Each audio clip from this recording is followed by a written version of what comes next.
My name's Devan Gracyalny, and I am the president of the West Allis Historical Society. I also sit on our mayor's Historic Preservation Commission and am the vice chair and treasurer of that. And I usually preface everything by telling a little story on how I got involved in the Historical Society. And it takes me way back to when I started working for the city. You had to be a resident back then of the city in order to work for the city. So I got hired by the police department, and then I ended up getting married, and my wife, who was from Muskego, did not like living on a 30-foot lot in the city of West Allis, and we looked around and around. We ended up finding a half-acre lot on the western end of the city, and we built our home there. When we built our home in 1987, one of my new neighbors said, where you built your house was part of a farm field for a particular farm, and their barn or their foundation of their house is in the woods over here. And he showed me this big fieldstone foundation, which I'm sure you got tons of them in Waukesha all over. And he said, by the way, my kids were playing around that foundation 20 years ago, 30 years ago, and they saw a big fieldstone with a date carved on it. And the date, he said, was 1860. And I'm thinking, wow, that's pretty old, 1860 in Wisconsin and that farm. Lo and behold, I could only go into that area to look for that stone. Oh, by the way, the neighbor said, and the kids kicked the stone over, so we don't know which stone it is. So I would go in there in the spring and the early fall or late fall when all the leaves were down, looking for this stone with a date on it. And a little while later, a developer came in and is going to develop this whole area. And I asked him, and he kind of cleared out all the brush and everything. And I says, well, I'm looking for a stone, a field stone with a date on it. Can I have it if I find it? He says, yeah, you can have it, but I'm going to use all the rest of the field stones for, landscaping and that. So I end up finding it. I take a big bar, and as I'm pushing this stone over, I can see in the mud the date. Before I even see it on carved into the stone, I see it in the mud. And instead of 1860, the kids got it wrong. They had the 9 and the 6 inverted. It was 1890. So lo and behold, I pick up this thing with my neighbor. We get it on a trailer because it weighs about 300 pounds. I get it over to my house, and I was just completing my landscaping in the front of the house, and I set this big rock onto a mushroom-sized rock, and we planted and everything. Well, for the next couple years, family, friends, co-workers, and that, as they're coming up to the front door, they see this rock with a date on it and says, what does that mean? And I go, I don't know, it was from some farm my neighbor told me about, and my property is part of that field. And that led me to get down to the West Allis Historical Society, which houses a museum and a research library in the basement of an 1887 two-room cream city brick schoolhouse. And so I went down there kind of researching who was the farmer, and it was called Township of Greenfield and all this back then. And lo and behold, as I'm doing all this research, someone taps me on the shoulder and says, hey, we're putting up some shelves in the attic on Saturday. Would you be able to come and volunteer, help us with the shelving? And of course, all these people are in their 80s, and I'm looking at them going, you're going to actually climb up into the attic, And so that's how it started. And next thing you know, I'm on the board of directors. And the next thing you know, I've been president for 23 years. So I just want to let you guys be careful what you kind of volunteer for when you're doing volunteer work. But I was glad to volunteer because I have a passion for history, and I have a passion for West Allis. I always tell people I was born and raised there, but I really wasn't born in West Allis. I technically was born in Waupun. And my dad said he was teaching at the prison at the time, but I yet to have that confirmed. But no, my dad was teaching at the prison, and we were living up that way, so in Wautoma. So I was actually born at Waupun General Hospital. But before I was a year old, my dad accepted a teaching position down in Milwaukee at Pius High School. So we all moved down there, and I've been there ever since. I grew up, attended all the schools in West Allis, and I actually worked part-time jobs on Greenfield Avenue and developed a passion for history. And so I'm really happy to represent the West Allis Historical Society. So being in the Historical Society, big museum, lots of artifacts, lots of documents in that. I got to go to different places around West Allis, schools, nursing homes, clubs, and that, to present and bring along a little piece of our museum to people that may not get a chance to get there. So I started developing programs that I can take around to the different areas. During World War I, that was 100 years ago, a little over 100 years ago now, what was really happening here in Wisconsin, more specifically Southeast Wisconsin, and very specifically West Allis.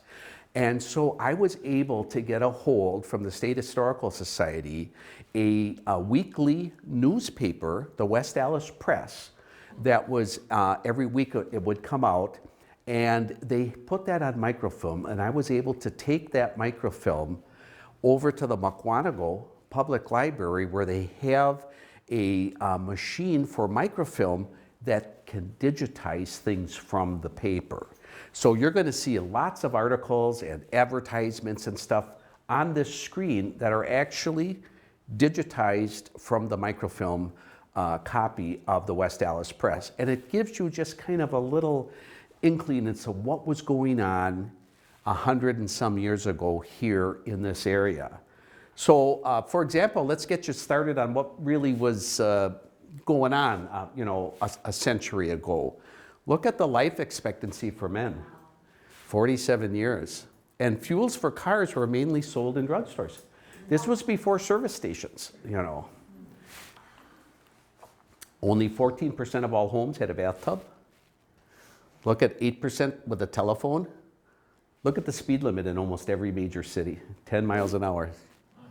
And believe it or not, about 105 years ago, the tallest structure in the world was the Eiffel Tower. There's the wage, 22 cents an hour. Now, if you had a college degree and you were competent, look, you could make $2,000 a year as an accountant, $2,500 if you're a good dentist, veterinarian, that was in high demand because of all the farms, mechanical engineers, and look at that, 95% of all births were at home. We actually have a whole complete midwives kit from the West Allis midwives in our museum. It's like a little doctor bag, and it's got everything in there, including a scale to weigh the babies and a pocket watch with a sweep second hand to time the contractions. Look at this, 90% of all doctors never went to college. There's sugar, 4 cents a pound. Eggs were 14 cents a dozen.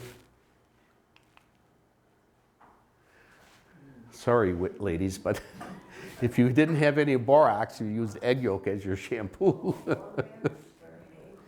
And believe it or not, we have this trouble with people coming into the country, on our southern border and that. Canada passed a law forbidding poor people from emigrating. Here's the 5 leading causes of death 105 years ago. And you can see the different causes of death. Pneumonia, influenza, tuberculosis. And remember, if you see old death certificates, if you're doing genealogy, and you see the word consumption, that means tuberculosis. American flag only had 48 stars. I find the middle one interesting. Crossword puzzles, canned beer, and iced tea hadn't been invented yet. 2 out of every 10 adults could not read. 6% graduated from high school back in, about 1918, 1917. And 18% of all households had at least one full-time servant or domestic help. And I thought that was amazing, that's a lot. This one I like, marijuana, heroin, and morphine were all available over the counter. And look what a pharmacist said back then. Heroin clears the complexion, gives buoyancy to the mind, regulated the stomach, bowels, and in fact is a perfect guardian of health. Can you imagine? Unbelievable. So now that we get a little bit inclination of what was going on 100 years ago, now we'll go specific into West Allis. I'm going to show you back then, West Allis is that little shaded portion that you see in that map. Right now, the outside of the map, the other part is the boundaries that we currently have. And on that west end or right side here, that's 124th Street. That's our county line between Milwaukee and Waukesha County.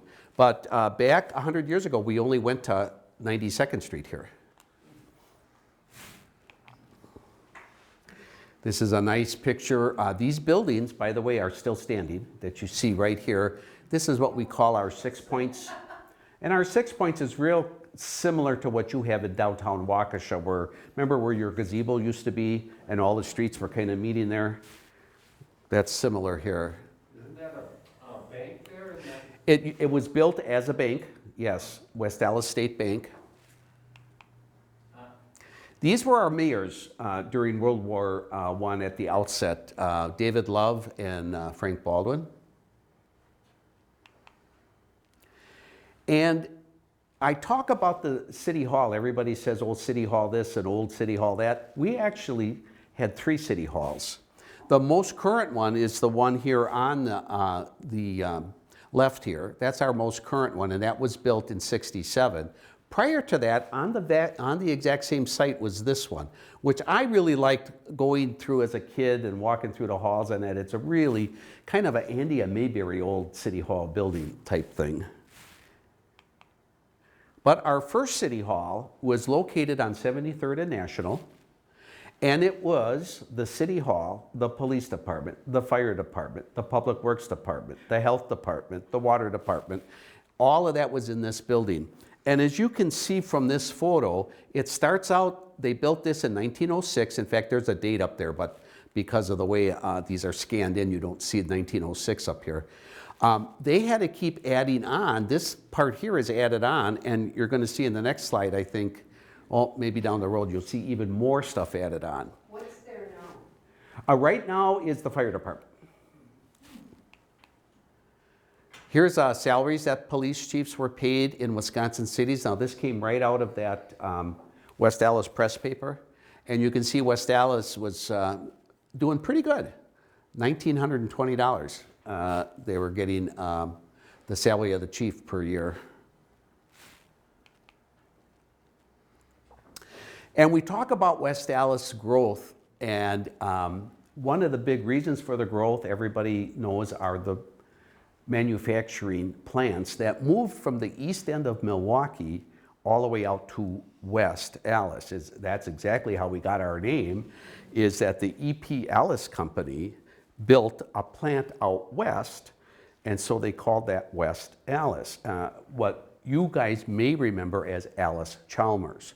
So the Allis-Chalmers Corporation was formed right around the same time that the village of West Allis was formed, and the big plant was built there. Now, because of that, and because people were coming from all over the area to work at this gigantic plant, they were taking the streetcars, and traffic became quite a problem back in 1917, to the point where they had to put a cop in the middle of the road, kind of what you see on the old talkies where they're directing traffic one way and then another way. And it was quite a dangerous thing. I have to mention to you, if you read the article, it says 62nd and Greenfield. Well, 62nd is now 70th. So back in 1931, the entire county of Milwaukee moved 8 to 9 blocks west. And it all had to do with that river and Water Street, and the fact that Kilburn Town and Juneau Town, they were fighting over, you know, who's going to be in charge. And it ended up that at least in 1931, every street moved about 8 blocks up.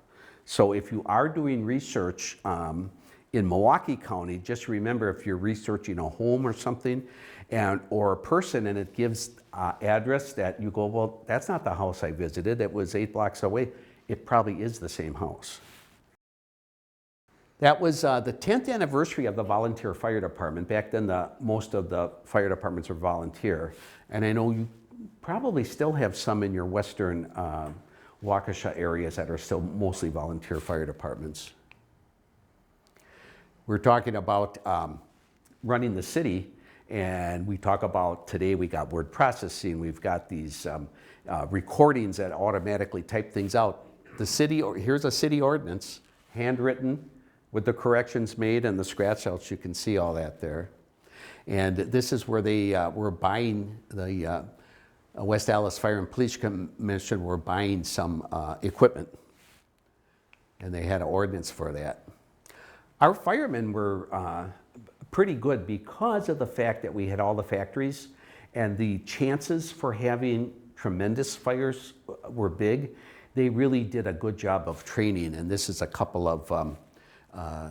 articles from the paper about that, and they won several prizes where they'd have firemen would get together and have, I think you guys might remember old-time fire departments, and they'd have like a beer barrel, and they'd be fighting, trying to push it to one side or the other with their fire hoses. That's the kind of competition that they had. Our very first fire truck was purchased in 1917, and by the way, I have the original.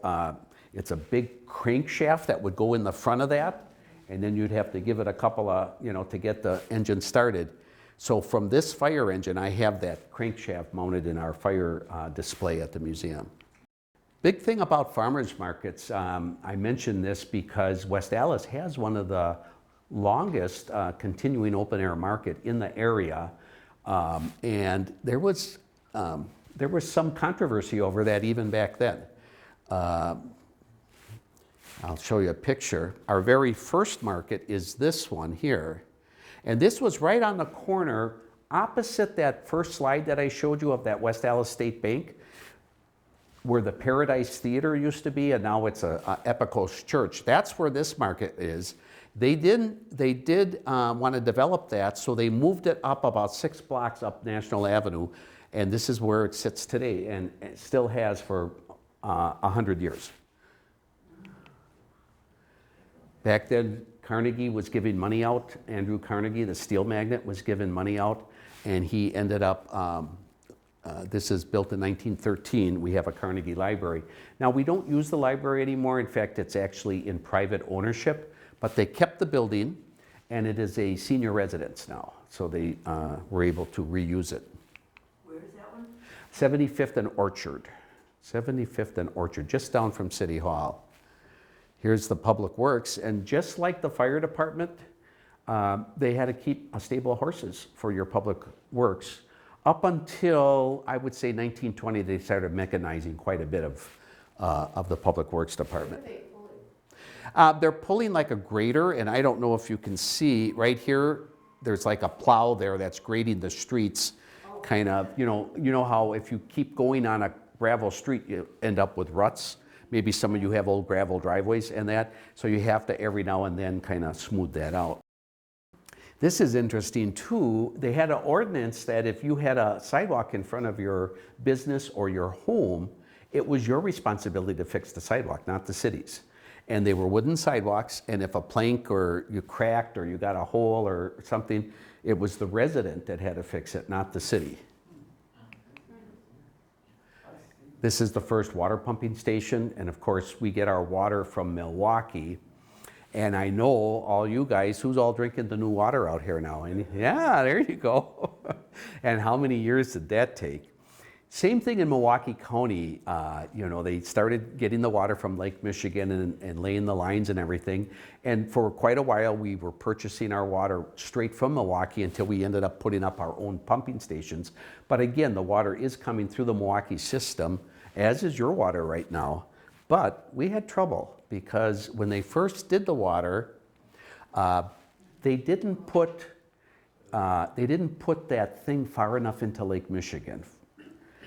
So far enough east. Now I think it's like 5 miles into Lake Michigan to draw the water. And what was happening is the sewage was also being dumped into Lake Michigan, so you're getting your fresh water, drinking water, and your sewer water kind of mixing. And so you can see that these are just several articles that are talking about the water source, to the point where a lot of people dug their own wells. Here's a West Allis Press article just about digging your own well. Like most of the people in Waukesha County probably had their own well water and that. I married a gal from Muskego, and her 6-acre farm had their own well. They didn't really have water meters until the early teens.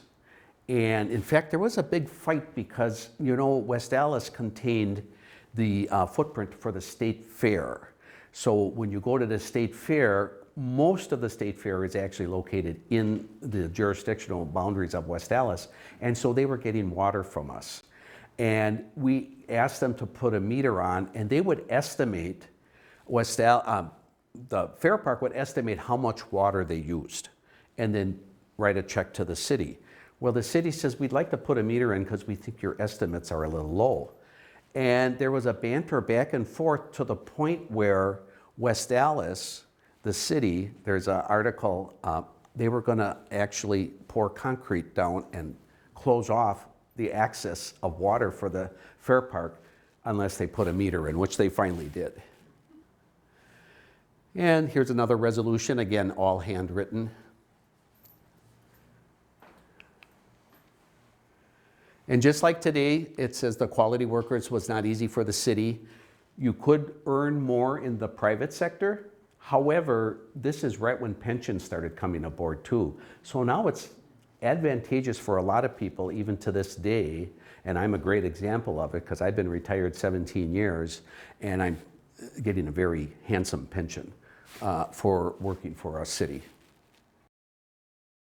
Now we're talking schools. Back in the teens, where we had 4 schools. Now that first school up here, this is our museum building.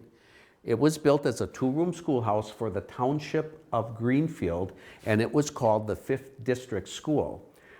In 1902, when West Allis became a village, the township government gave this whole building to the city. It was the very first city building, and it was run as a school, and they renamed it Garfield School. So that was our very first school building.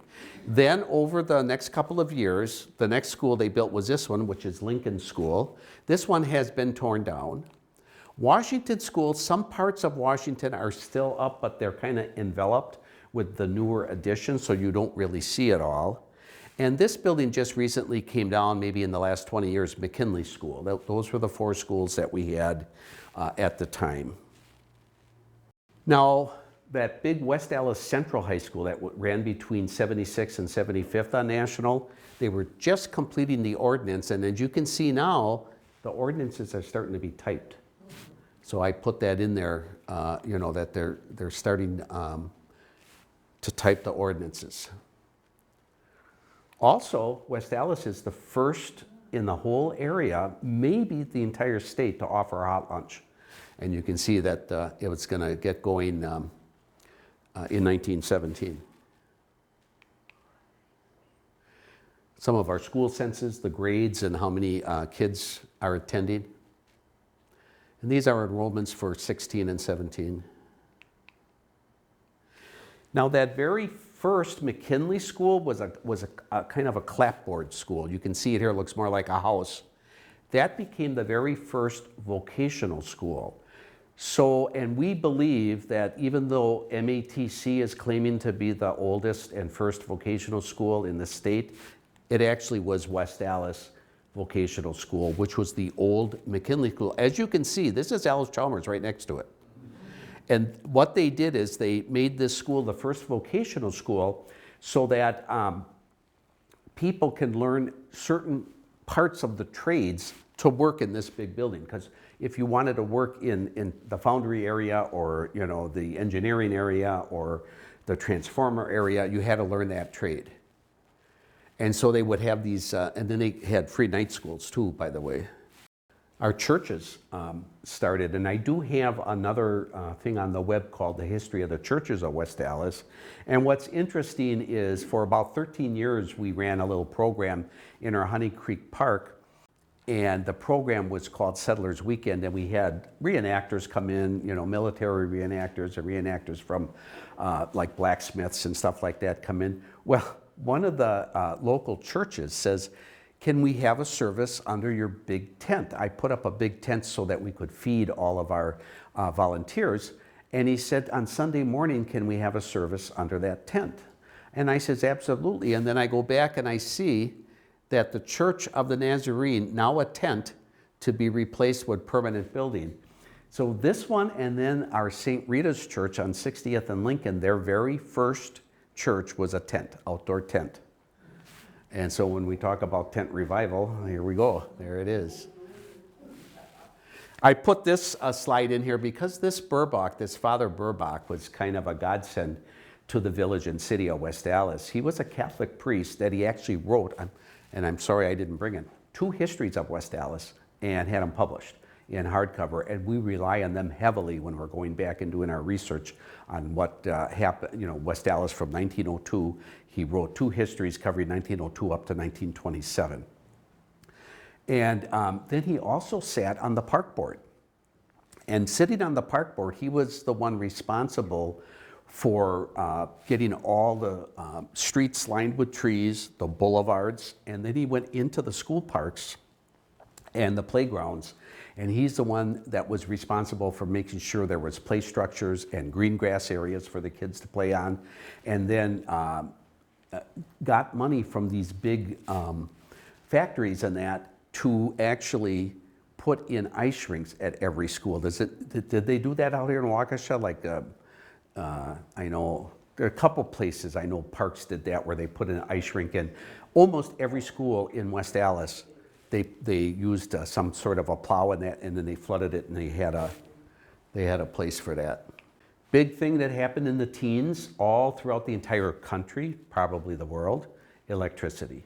And so electricity started fueling all kinds of things, including our mass transportation. We talk about that trolley that they have in Milwaukee, and that was a big fight over the trolley. Well, here's one, you know, 100 and some years ago. I put this in there because transportation, even though we did go electric and then we started with the gasoline-powered cars, a lot of companies still relied on the horse and the you know, cart or buggy in order to deliver stuff. And what's interesting here is this one. You don't see it in the picture real good, but he was a grocer. He's delivering groceries in a horse and wagon, but he's got the phone number, West Allis 61. So it's a mix of both new technology with old. Big growth in population. So of course we had early settlers way before the factories came, but once the factories came and just about huge corporations began, you know, Allis-Chalmers, we had Briggs & Stratton, we had Pressdale Tank, Harnisch-Fager. They all started moving out this way, buying up large farms and tracts of land. Well, now very, very smart developers and entrepreneurs would buy up any land around the factory and start parceling it out and developing subdivisions out of it. And their big claim to fame was, okay, don't take that streetcar all the way from Oak Creek to work at Allis-Chalmers. Here, 3 blocks away, I'll sell you a lot, you can build a house and you can walk to work. You know, take your lunchbox and walk to work. And that's exactly how West Allis got developed. Boy, I wish this was still true. Do you see what it says there? The city had so much tax money, they had money to burn. Cash to burn. I don't know if you can read that. Aldermen have money to burn because they were making so much in taxes. West Allis was a village in 1902 and a city in 1906. So in order to be moved from a village to a city, it had to be a population thing. And West Allis just was booming to the point where they ended up being a 4th class, 3rd class, 2nd class city.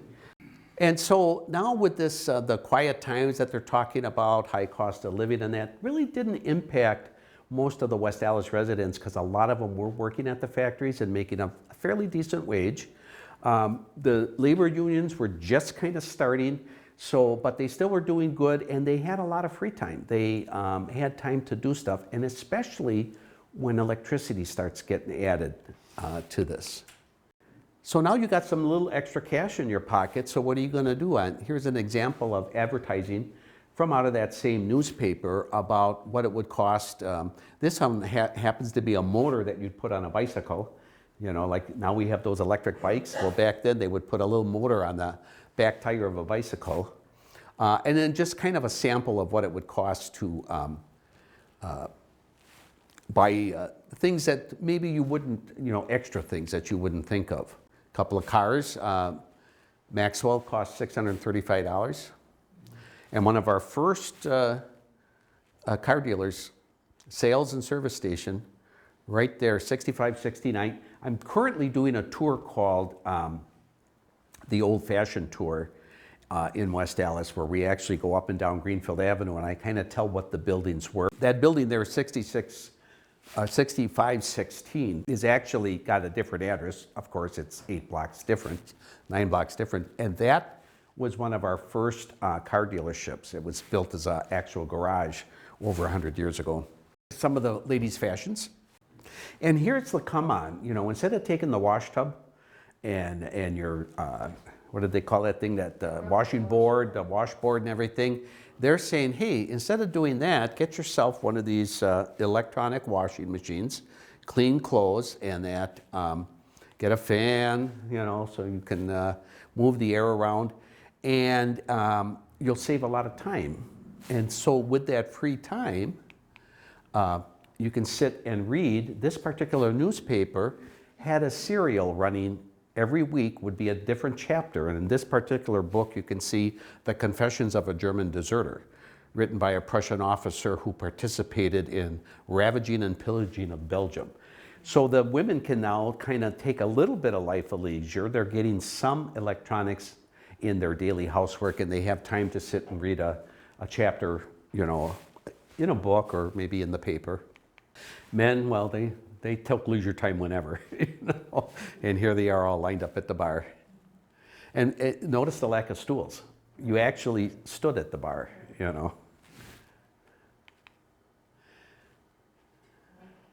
Good Fellowship Bowling Club, yep. Well, then what happens? Well, this is right around the time, the war already started in Europe, and we wanted to stay out of the war. Woodrow Wilson did not want America in that war, but through a series of different resolutions and stuff, we ended up getting involved in the war. But here's a situation here, it was a, 62 or 82 to 6 vote. And one of our senators at the time, La Follette, was one of them against it. But we did end up entering the war. And I thought this was interesting. This is a resolution to fly the U.S. flag over City Hall continuously night and day until the end of the war. They thought the war, when we got in it, was going to be over in a flash. It was just going to take no time. But so this is the resolution. This building is still standing. It's in downtown West Allis. It was Hackett's Sweet Shop, but during the war, it was the enlistment center for the engineer corps. Why? A lot of engineers were working at Allis-Chalmers and all your factories down there. So that became the enlistment center. Here's a great example, a cartoon picture where he hung up his farming stuff and his work clothes, and he's going to put on his uniform, and now we're going to just get that job done across the pond, we're going to go overseas, and we'll show them what America is, war is like. Different draft boards. Every local community had to have their own draft board. And it talks about, who's going to be involved in it. They all got trained here in Wisconsin, a lot of them, and then went overseas. Fort McCoy? I'm not sure if it was Fort McCoy at the time. I understand that, like, even the University of Wisconsin, that was first built for Civil War, I think, even before Civil War. Yeah, yeah, the Camp Randall, yeah. And I think the Fair Park had a training too. I'm not sure what that was. And then it was let's get everybody on board, you know, and all for one for all, kind of like after our 9/11, you know, that the whole country kind of united. They were trying to do this and get the you know, to the point where if you're not for us, you're against us, and if you're against us, it's not a good thing. In fact, the next slide, it might have even infringed a little bit on our amendments. Oh, by the way, John Philip Sousa's band walked right down Greenfield Avenue and played, you know, for one of the rallies. And they passed a loyalty ordinance, which, you know, like saying you can't speak against the war, you know, even if you were a pacifist, you know. So I say some of that might have infringed a little bit on the Constitution, but it is what it is. And if you had any German heritage in you, or Austrian or whatever, you had to register at your local police department. So we had a lot of immigrants that we brought over from Eastern Europe. We brought a lot of immigrants over to man our factories because they were very good at tool and die and that kind of stuff that we needed, but they all had to register. But if you had that type of Eastern European heritage where you were kind of Prussian or German, and remember back then, borders really moved between, like I'm of Polish descent and I'm trying to go back in genealogy, and some parts, sometimes it's Poznan and sometimes it's Pozan, and you know, it depends if the Prussians had control of Poland at the time, or the Germans, or the Russians, or it's just weird how that went. But I can tell you that when I was doing my genealogical work, my grandfather had to do what was called a naturalization process. He came over when he was 13 from Poland, but his mother spoke fluent Polish and German. So he technically had some German heritage. So when this war broke out, as you're registering, you also did paperwork for naturalization purposes or resident alien purposes. Those are all kept for everybody in Wisconsin that has any relatives. They're all kept at the University of Wisconsin Green Bay, archived in their library, all of the naturalization papers, and they're all digitized. You can just, by the computer, go check on, you know, they have to take a loyalty oath that you're going to be loyal to America, not to your birth heritage or not to your national heritage, which at the time, you know, was Germany and Austria and that. And then you got the people that don't want to do nothing. You think we have a problem with that today? Look back, look 100 years ago. They call them slackers. And they actually had a squad, the sheriff's department had a squad that drove around looking for them. And if you weren't working and you weren't enlisted, you went to jail. So. You understood, huh? Lots of community by the women, and in fact, in my wonderful Women of West Allis, you'll see some slides in February when I come back here of all the clubs and the work the women did, you know, during the war efforts, both wars, both World War I and World War II. Did they have steel drives? That I don't know about World War I if they did or not. I would imagine, I know they did during World War II because people were taking coaster wagons full of stuff, collecting even newspapers and steel and tin and that, and getting to the junkyard with it. I thought at first that this was nuns. This is the Red Cross in West Allis. So they had a whole contingent of Red Cross parade. This is 1918. And then we started seeing the casualties, you know. Here's 4 brothers that are going into the war.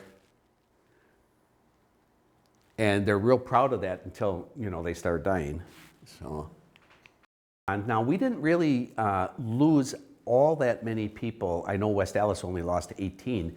And of the 18 young men that were lost in the war in World War I in West Allis, I think 16 of them died in training here in the United States. So it was a situation where training was, you know, probably more a problem than it was overseas. And of course, I put this up there in West Allis, you know, all of your different posts, whether it's VFW or American Legions, a lot of them are named after the first people. We had one in West Allis called Tanner Paul. And so it was a Tanner and a Paul. And you'll see it here. Their names up there, Harold Tanner and that guy, James Paul, talks about the different, what do they call it, posts were named after these heroes. I know you had, in fact, my wife waitressed when she was in college she always called it the Legion Post, the Legion Post. And it's in your downtown, and they serve, it's a real nice white building with columns and that, and they have a great fish fry and that. She tells me the story now, she's gone 13 years, but she tells me the story when she was in college at UW-Madison. Most of the kids up there got part-time jobs during the week to help out with, you know, expenses and that. She never got a part-time job there. She said she took the Badger bus in every week, worked Friday night and Saturday night at the Legion Post, got on the bus Sunday, went back to school, and made more money in those 2 days in tips than her counterparts did working the whole week after school, you know, up at a store or something in Madison. And letters from our boys. It's very, very interesting. I do have on display here a couple of, in fact, quite a few letters that one boy is writing home to his mother and dad. And in fact, I just found out that a book was published on that very same series of letters. One of the letters, he talks about, he's in the trenches now in France, and that's terrible if you've ever seen the war movies, you know, that's just a terrible situation to be in. He talks about, he's writing home to mom, and he says, "Mom, remember when we went to the fair park and saw the aerial plane pass over, one plane, you know, a airplane, pass over the fair park?" And actually, back then, the plane actually landed on the infield and then took off again. He said, "I'm in a trench over here now, Mom, and there's hundreds of them flying both directions." So it's just amazing what you hear, you know, about that. And these are kind of published letters. So then you have your people that are maybe, we need to finance this war. And just like we had savings bonds and stuff in World War II, I think they called them Liberty Bonds back in World War I. They were called the Liberty Bonds. And they had a series of them. And you can do your share by buying that, or having a war garden. Back in World War I, we called them victory gardens in World War II.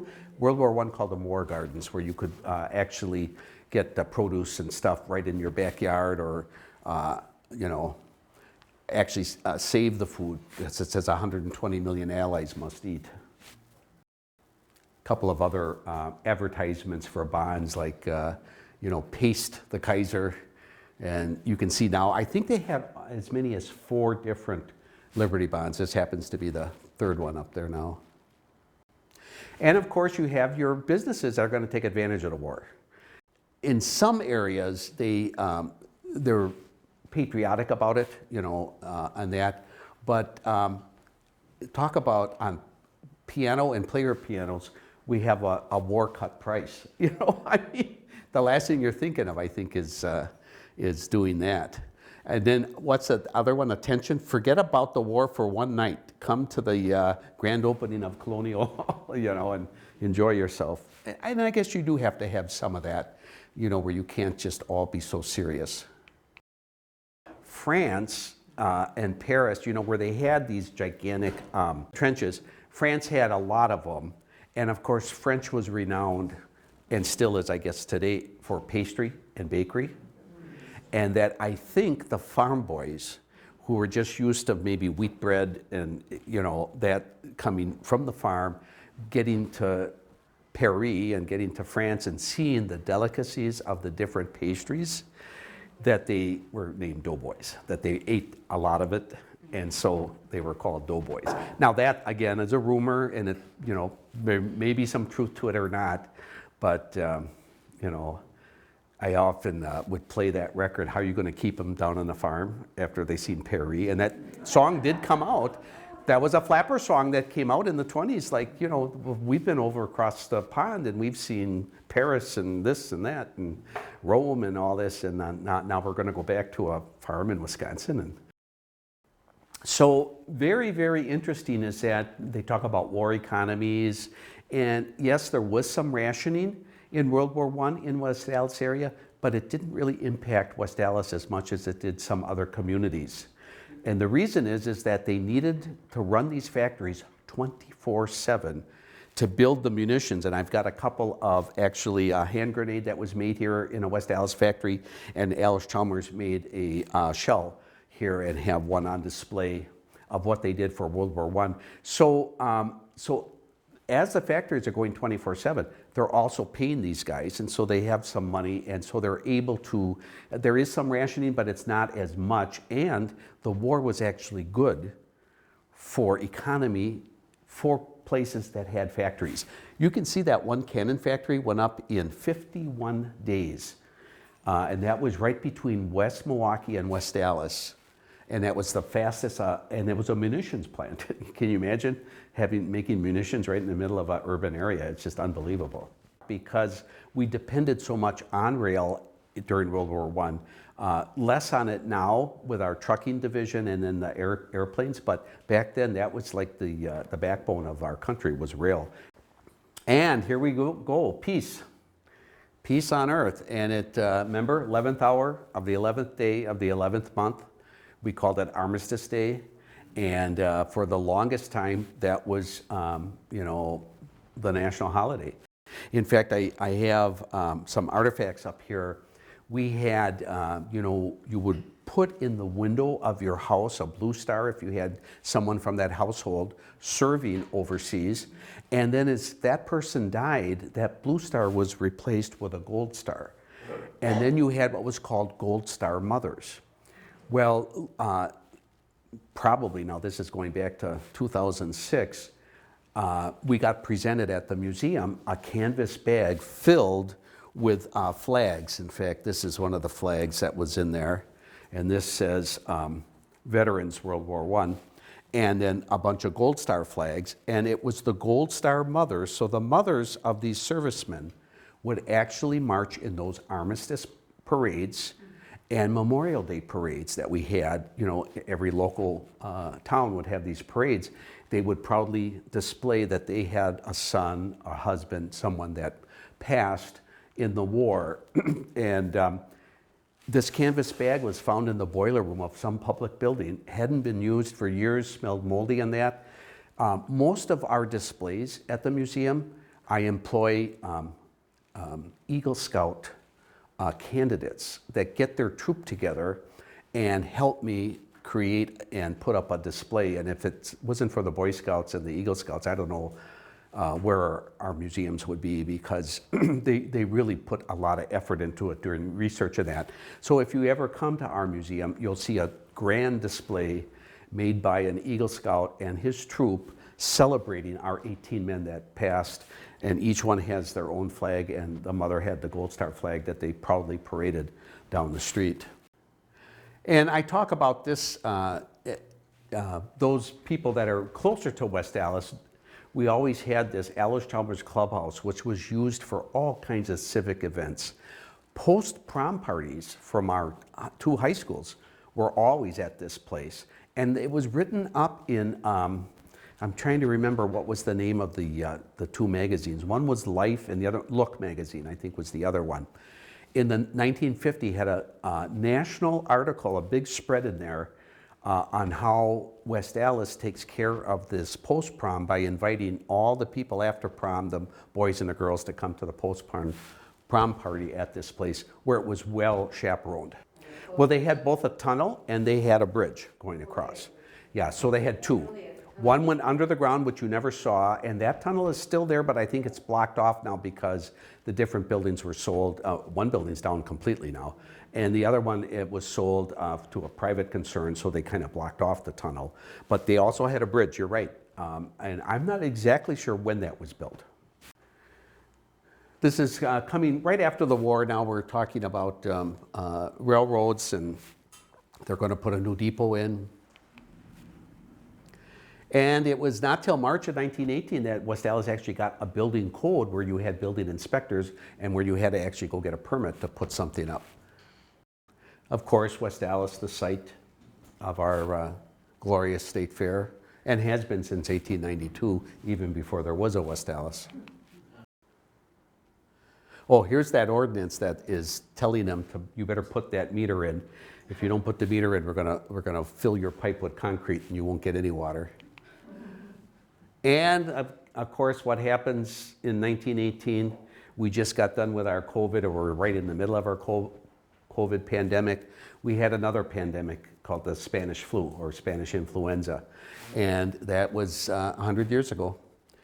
Unbelievable, the people that died from that, and they were healthy people.